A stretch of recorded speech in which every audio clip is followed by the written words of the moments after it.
ഇച്ചിരി കടന്നുപോയി കേട്ടോ, ഇച്ചിരി കടന്നു. ഉമ്മൻചാണ്ടി സാർ ഒരു fast executor and sort of you can have unhinged access. Pinarayi sir കുറേ കൂടെ regulated structured man who would prefer order. ഇപ്പോൾ ഇവരുടെ ഒരു ഇത് നോക്കിക്കഴിഞ്ഞാൽ he would care for the order of speech. With the other man you could interject and one of the things is a great people's man.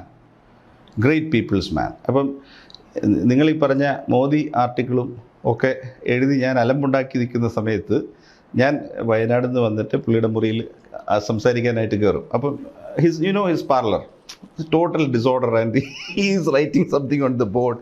എന്നിട്ട് എന്നെ ഇങ്ങനെ നോക്കി ഇങ്ങനെ എഴുതി അതൊക്കെ ഇട്ടിട്ട് ഇച്ചിരി കടന്നുപോയി കേട്ടോ, ഇച്ചിരി കടന്നു. But this was the biggest criticism he would level. വേറൊരാളാണെങ്കിൽ പറയും ശരിപ്പെടുത്താൻ പോകണമെന്ന് പറയും. ആ സാധനം ചെയ്തിട്ട് നിൽക്കുമ്പം കുറച്ച് കടന്നുപോയി കേട്ടോ, കുറച്ച് കടന്നുപോയി അത് പറയും. അപ്പോൾ which was the biggest thing he would offer എന്ന് വെച്ച് കേൾക്കണം. അതാണ് ആ മനുഷ്യൻ്റെ ഒരു nicety. Not that I am a fan of ഇങ്ങനെ പറഞ്ഞല്ലോ എന്ന് ഓർത്തിട്ട് പുള്ളിക്ക് മനസ്താപം വരും. എന്നിട്ട് അടുത്ത വട്ടം നമ്മൾ മനോരമയിൽ ഒരു ചെറിയൊരു പീസ് എന്തെങ്കിലും എഴുതിയെന്ന് വെച്ചോ, 7:30 മണിക്ക് എന്നെ വീട്ടിൽ വിളിക്കും.